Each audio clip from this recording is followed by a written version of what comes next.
Olá, salve a todos! Vamos dar continuidade aqui para a nossa segunda aula de controle de processos, onde hoje vamos falar sobre tipos de sinais. Quais são os principais sinais que a gente vai utilizar aqui na nossa disciplina e onde que a gente encontra a estes sinais.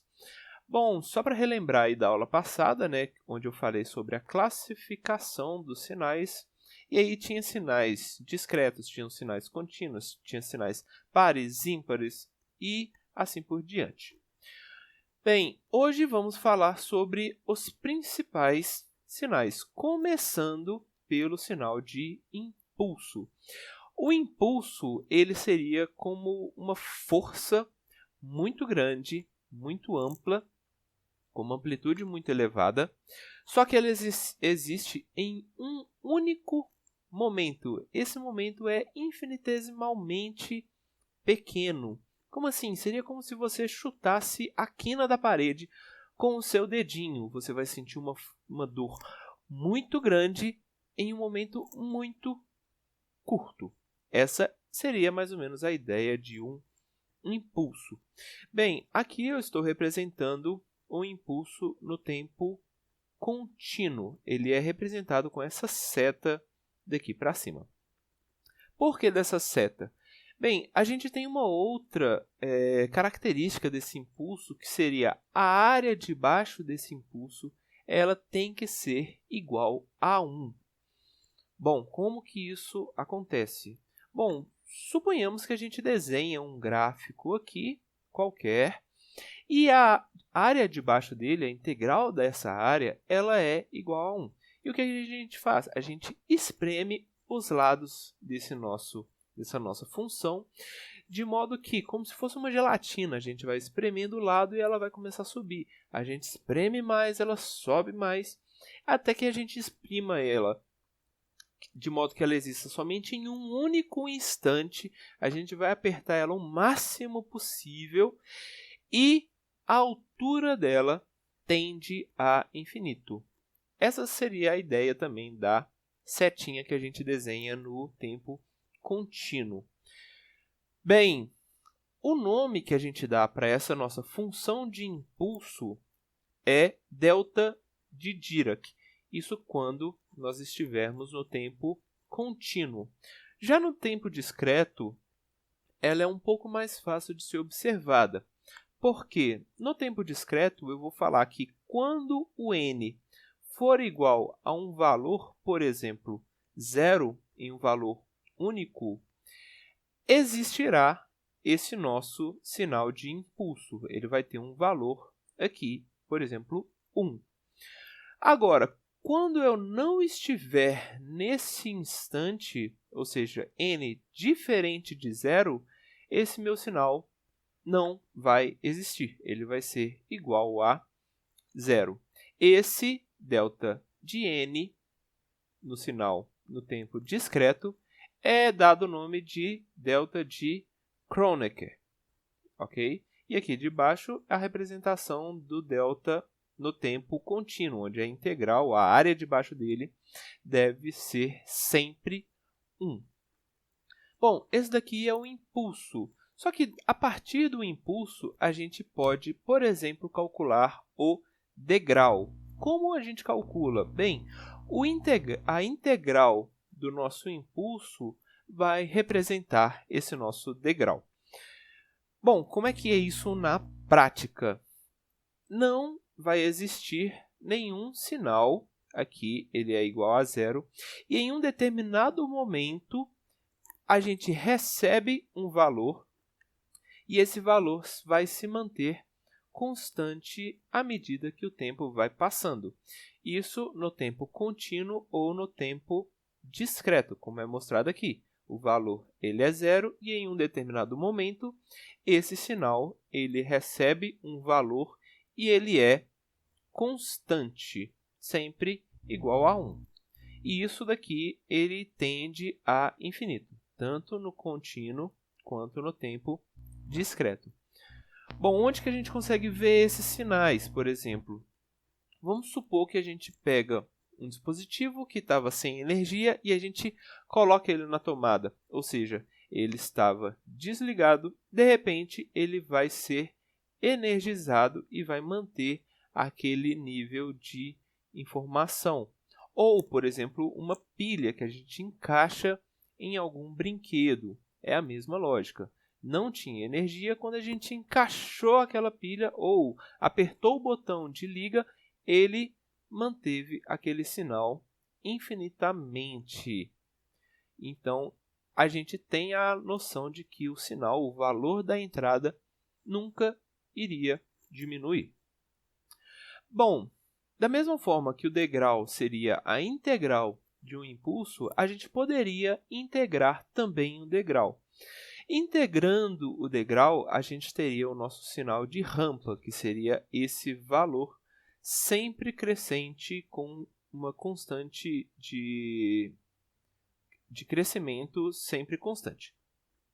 Então, ela aumenta de forma constante aqui. Isso é o nosso sinal de rampa.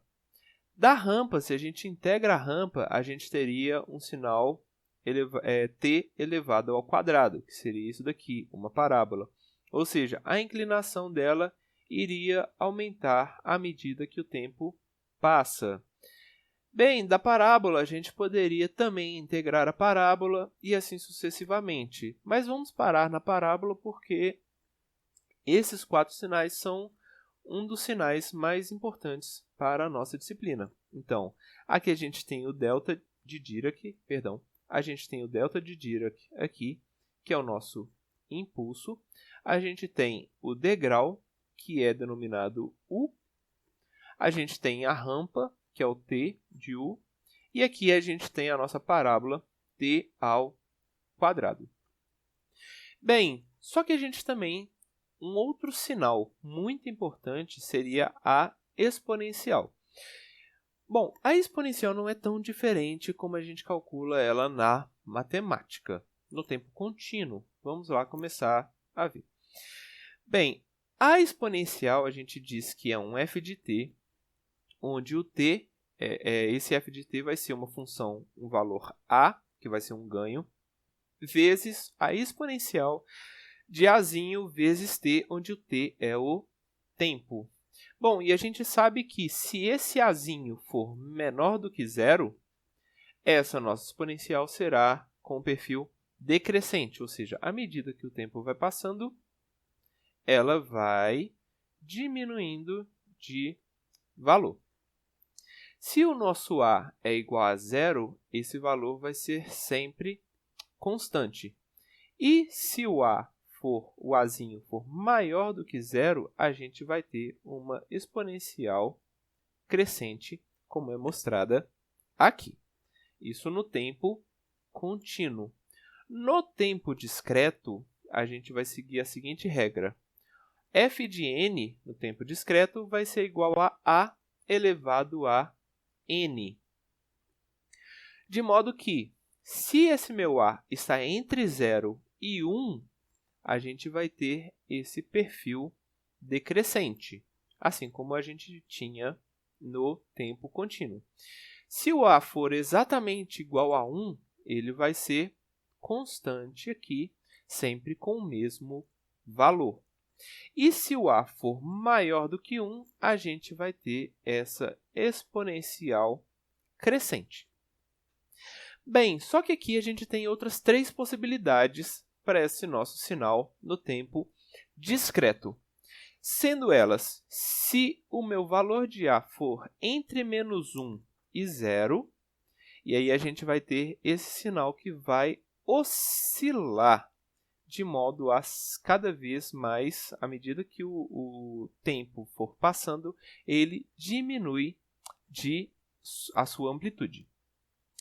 Se o a for exatamente igual a 1, ele vai ser constante, só que com valores variando entre positivo e negativo. Então, suponhamos que esse valor fosse menos 1, ele vai ser menos 1 mais 1, menos 1 mais 1, menos 1 mais 1, e assim sucessivamente aqui no tempo discreto.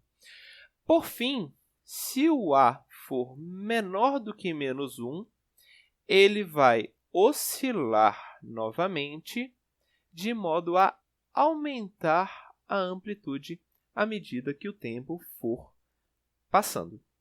Então, a gente tem essas 3 novas classificações, esses 3 novos perfis para a nossa exponencial no tempo discreto. Só que é possível também encontrar essas exponenciais no tempo contínuo. Para isso, a gente vai precisar utilizar de uma técnica, de uma informação adicional aqui, que será a seguinte. Bem, vamos considerar uma exponencial complexa. O que seria uma exponencial complexa? Olha, a gente vai ter o mesmo elevado a A, só que a gente vai adicionar alguma coisa, que vai ser o mais j ômega. Isso tudo multiplicado por t. Ou seja, se a gente tem esse j aparecendo, a gente vai ter a informação de algo complexo, algo na parte imaginária do nosso cálculo. Bem, onde que a gente chega nisso? Olha, o e elevado a jθ, onde θ seria o ômega vezes t, que é mostrado aqui nesse cálculo, esse e elevado a jθ, ele tem um nome diferente, um nome especial, que é chamado identidade de Euler. Bom, dessa identidade de Euler, a gente tem que a identidade de Euler ela é igual a cosseno θ mais j vezes seno de θ. Onde que a gente chega, então? Se a gente coloca essa identidade de Euler nessa nossa função, a gente vai ter 2 partes dessa função f de t, que seria essa daqui. A gente vai ter um e elevado a a vezes cosseno θ. Essa representa a parte real do meu sinal, e e elevado a a vezes j seno de θ, isso daqui será a parte imaginária desse meu sinal.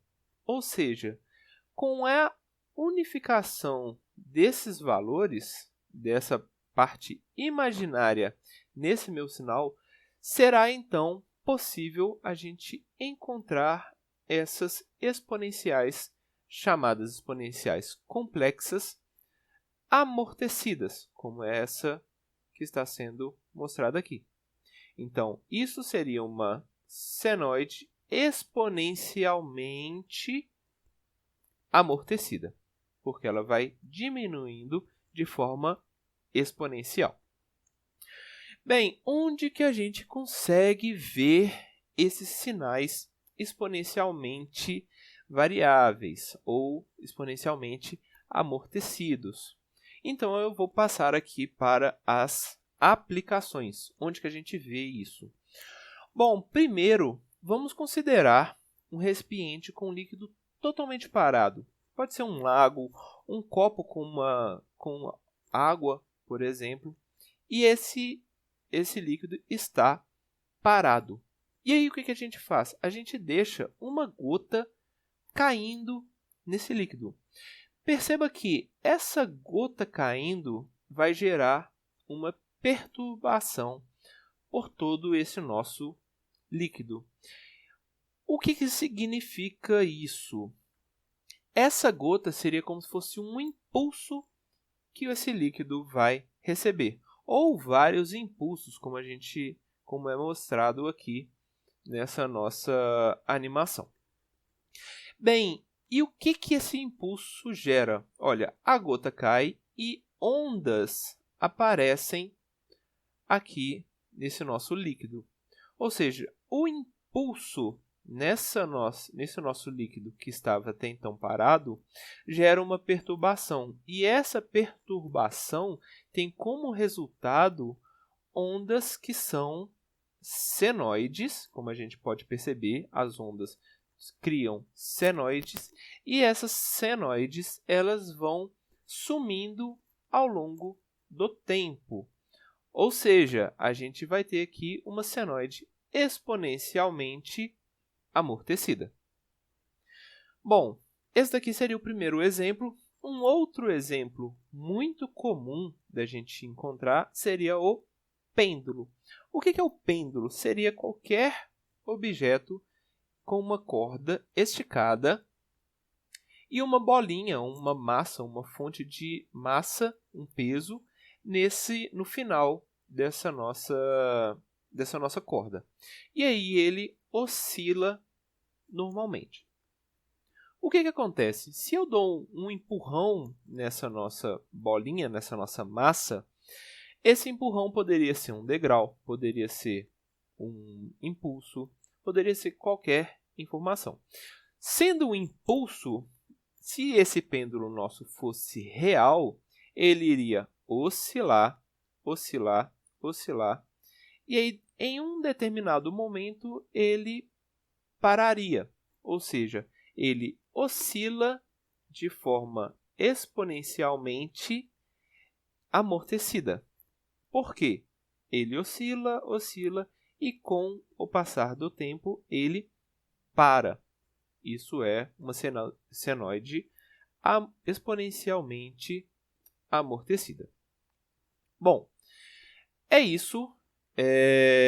O próximo vídeo será um exercício referente a esses tipos de sinais que a gente calculou aqui.